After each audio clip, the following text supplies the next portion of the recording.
December 24th, 2013. Gulf Breeze, Florida. While most families were hanging stockings, baking pies, and pretending to like each other, one house in this beachside town was about to become the epicenter of a living nightmare. At 6:15 p.m., a man walks into his ex-wife's house to drop off a Christmas card. Harmless, simple. But instead of carols and cocoa, he finds blood. Not a smear. Not a stain.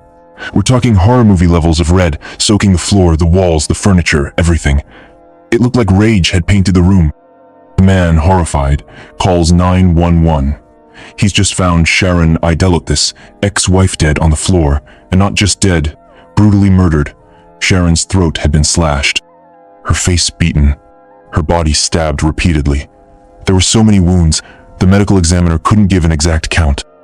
The attack had been so ferocious, so personal, it didn't take long for police to start looking close to home. And that's when the name Brandon Williams Aydelott entered the picture. 17 years old, former honors student, recently spiraled into full-blown mental illness. Oh, and he's Sharon's son. Welcome to Mystery Unveiled True Crime. Thank you, my viewers. A special thank you to our loyal subscribers for joining us as we uncover the darkest, most gripping true crime stories every single day. Your support fuels our mission to bring you both infamous cases and chilling untold mysteries. Don't forget to hit that subscribe button and turn on notifications. You won't want to miss what's coming next. This wasn't a robbery gone wrong. It wasn't a scorned ex. It was a teenager who once hugged his mother goodnight now, accused of butchering her in her own kitchen. According to investigators, Brandon showed up to the house earlier that day. What was said behind closed doors is anyone's guess, but what happened next was beyond comprehension. He attacked his mother first with a baseball bat, then with a knife. Blows to the head, stabs to the body, and finally, a slash to the throat.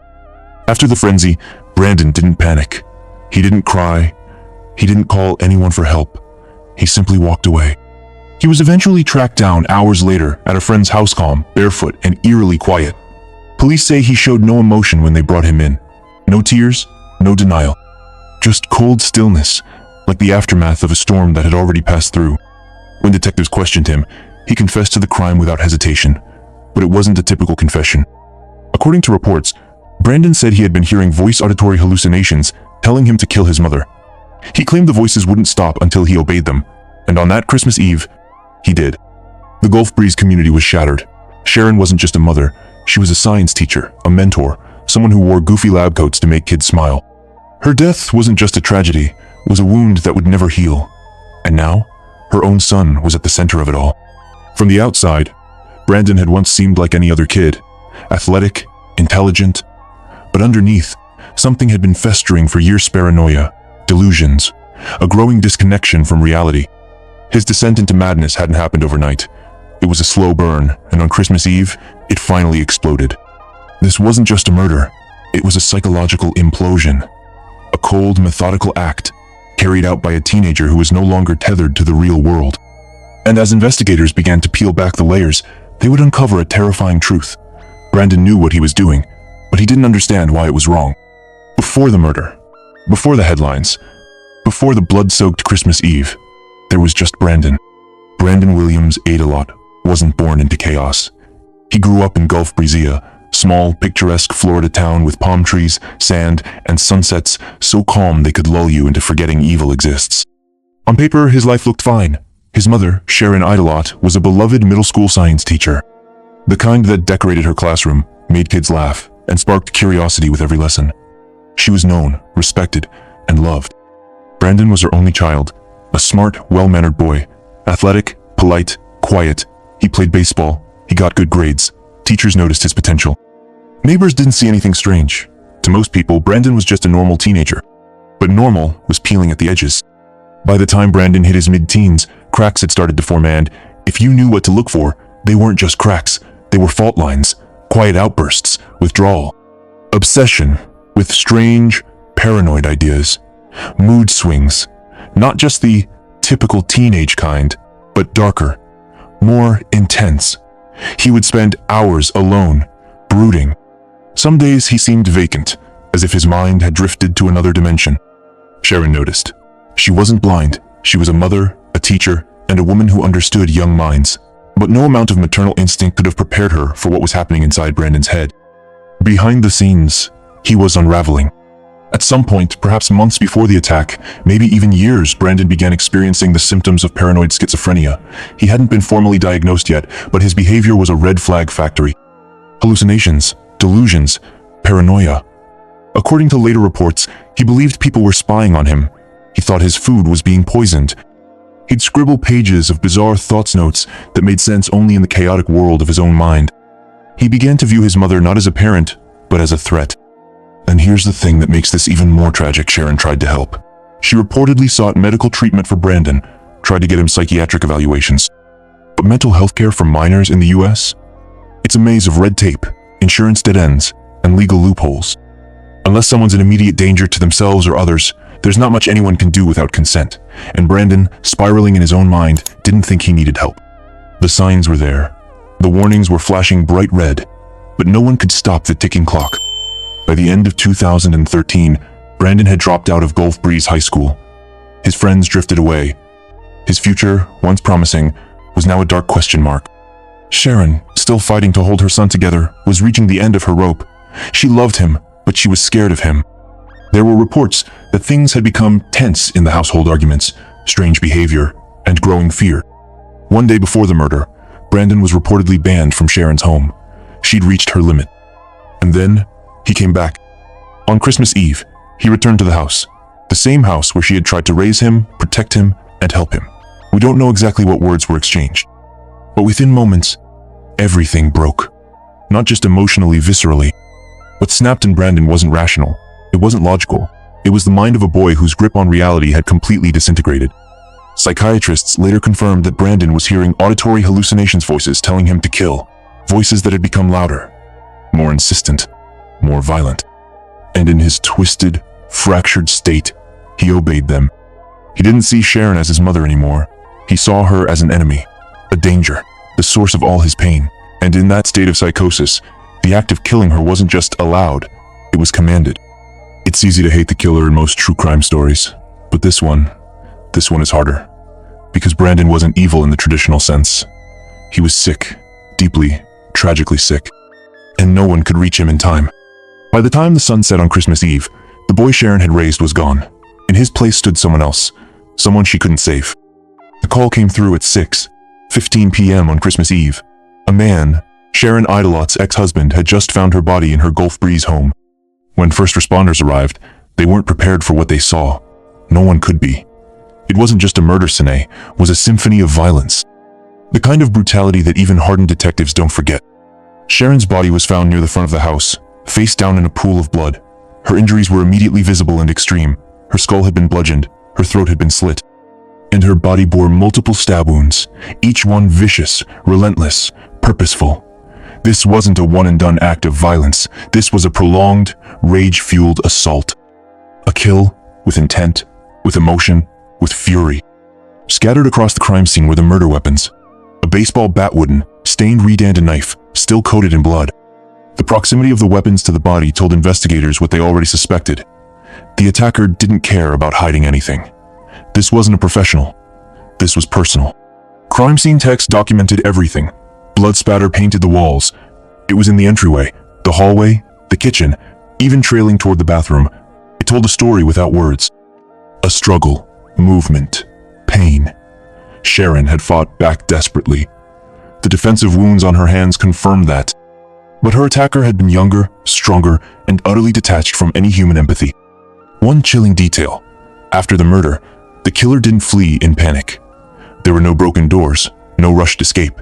In fact, Brandon had taken the time to wash up before leaving. Investigators found signs that he had cleaned his hands and feet. He tried, at least partially, to scrub himself of the act. But the blood told its own truth.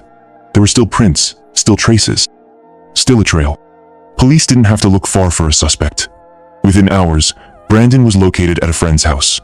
Not hiding, not running, just sitting there, quiet, like someone who had finished a task. According to police, he was barefoot, calm, detached. When they brought him in for questioning, there was no need for interrogation tactics. No raised voices, no tricks. Brandon confessed. But the confession was chilling not because of what he said, but how he said it. He described the crime with a clinical coldness. There was no remorse, no panic, no tears.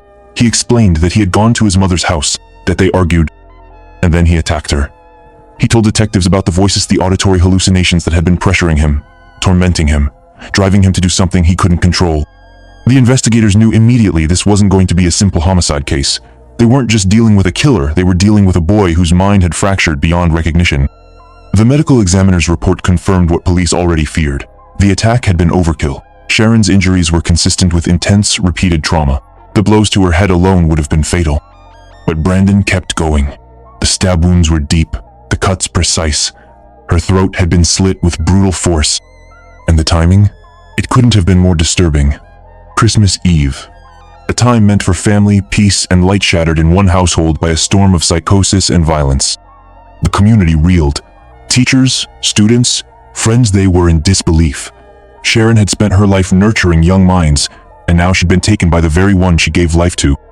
The story made headlines across Florida and beyond. The press descended. "Teen kills mother on Christmas Eve" was the kind of headline that doesn't just inform, it haunts. But what no headline could capture was the scene inside that house. The silence that followed the screams. The quiet horror that hung in the air long after the lights from the cruisers faded. What made it worse? There was no mystery to solve. No whodunit. No hunt. The killer was known. The evidence was clear. The motive, however, was buried deep in a mind twisted by schizophrenia. From the outside, it looked simple. A teenage boy kills his mother. Case closed.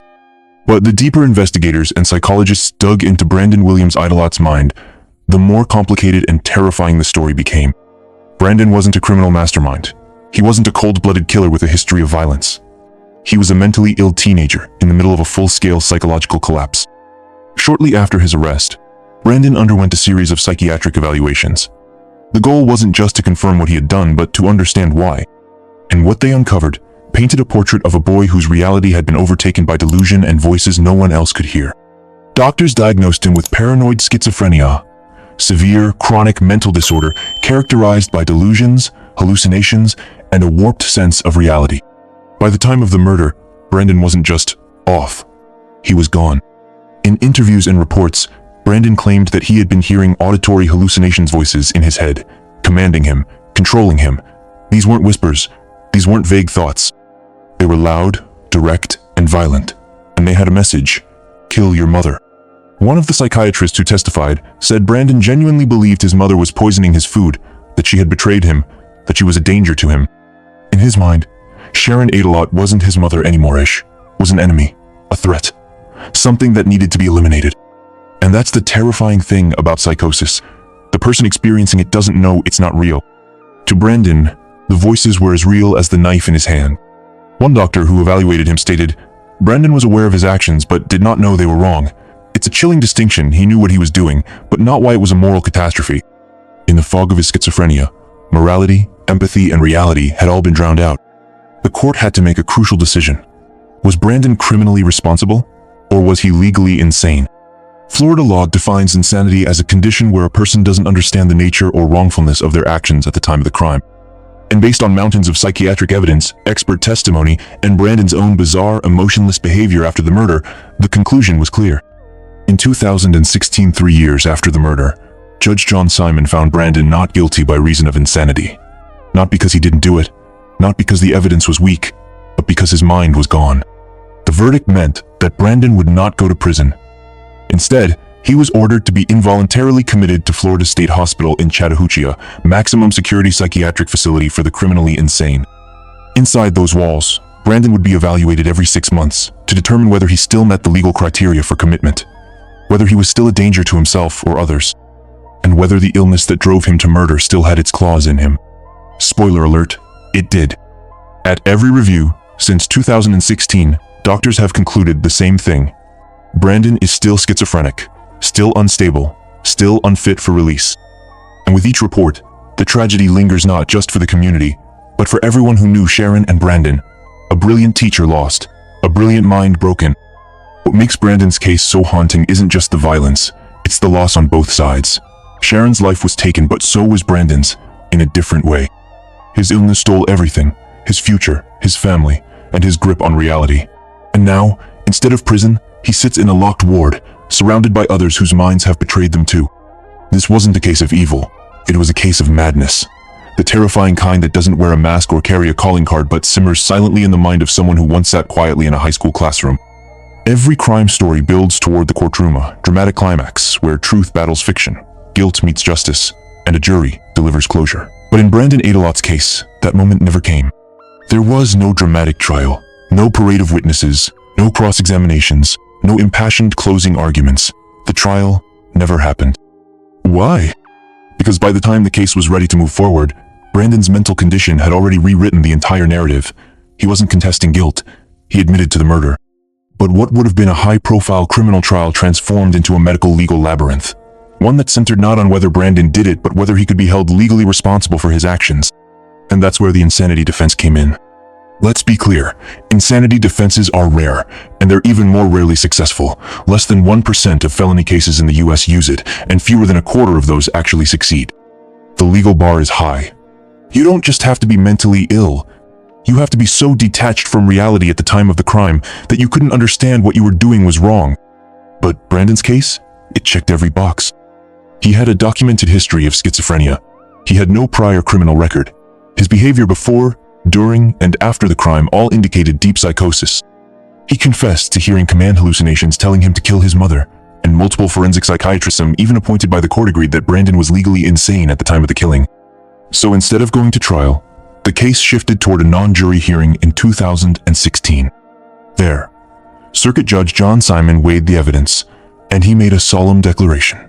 Brandon Aydelott was not guilty by reason of insanity. It wasn't a get-out-of-jail-free card. It was a sentence one without a clear end date.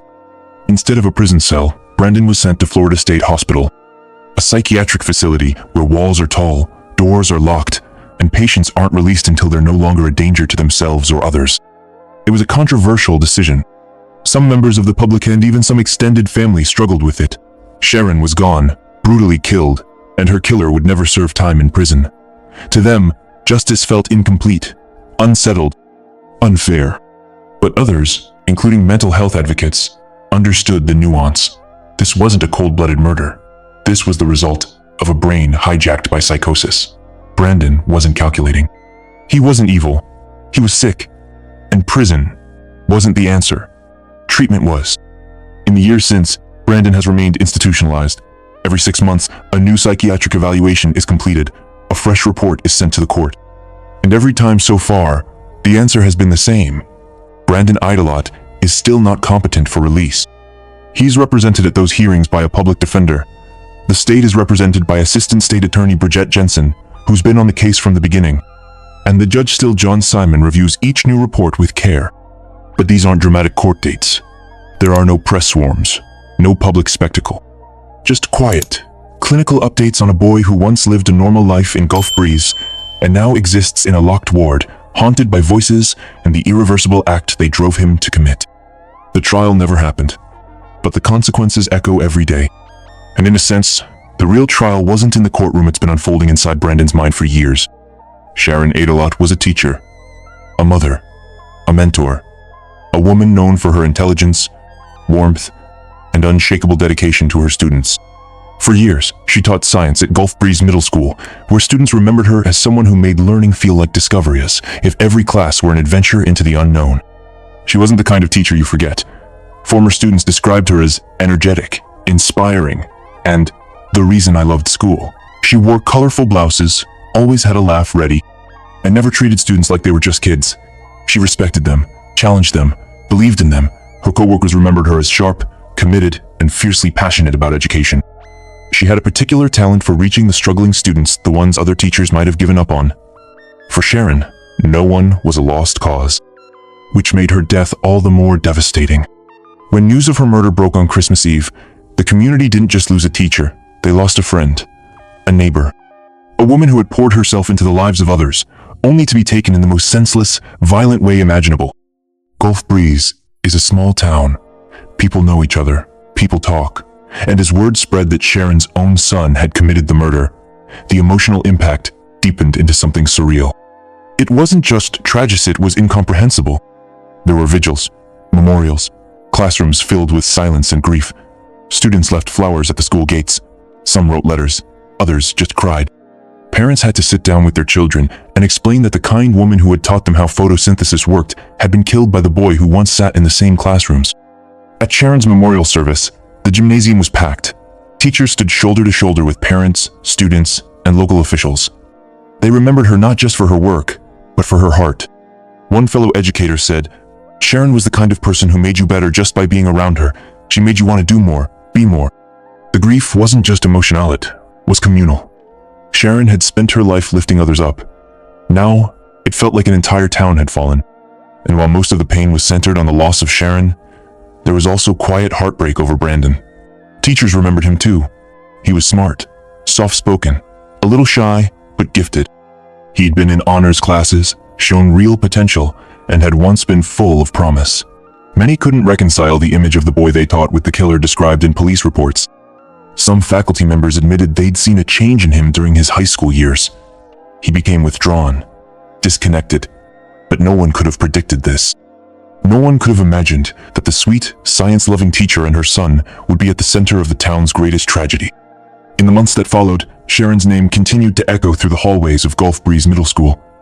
Not as a cautionary tale, but as a legacy. A scholarship fund was created in her name. It would go to students pursuing science students who shared Sharon's passion for learning, for curiosity, for growth. Former colleagues organized community projects in her honor. Others established a mental health awareness campaign, vowing not to let another case of silent suffering go unnoticed. Gulf Breeze was shaken, but not broken.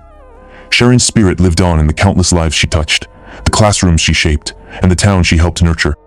And while justice had taken an unusual path, Sharon's legacy remained clear. She was a light, and even in the darkest moment the town had ever known, that light refused to go out.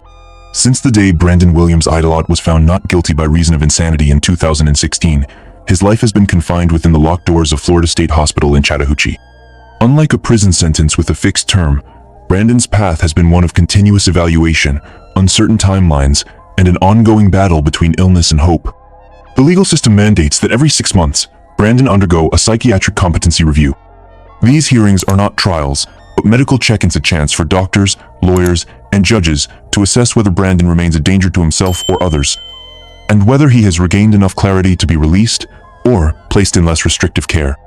Each review relies heavily on detailed psychiatric evaluations conducted by hospital staff psychiatrists, psychologists, and therapists who observe Brandon closely, noting changes or signs of improvement. These reports are compiled and presented in court to Judge John Simon, who ultimately decides Brandon's fate for the next 6 months. It's a process that weighs the fine line between mental illness and public safety, between compassion and caution. To the outside world, these hearings may seem routine, but for Brandon, they represent a life stuck in limbo.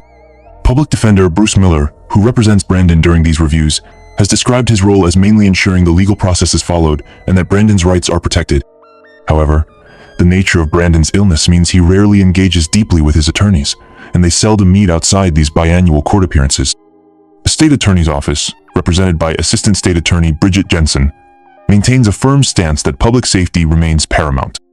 They advocate for Brandon to remain institutionalized as long as his schizophrenia impairs his judgment and control. And the verdict so far has consistently favored continued commitment. Each evaluation concludes that Brandon still fits the criteria for involuntary hospitalization. His symptoms, including hallucinations and disorganized thinking, persist. The question that haunts everyone involved is this: could Brandon ever be released? The answer is complex. Mental health experts agree that schizophrenia is a lifelong condition. While medication and therapy can help control symptoms, complete cure is rare. For individuals like Brandon, whose illness resulted in a violent crime during a psychotic episode, the road to recovery is often slow and uncertain. Moreover, any attempt to move Brandon into less restrictive custody would require unanimous agreement among multiple doctors, extensive treatment progress, and a final decision from the judge. This ensures that public safety is not compromised, but it also means Brandon's future remains in perpetual question.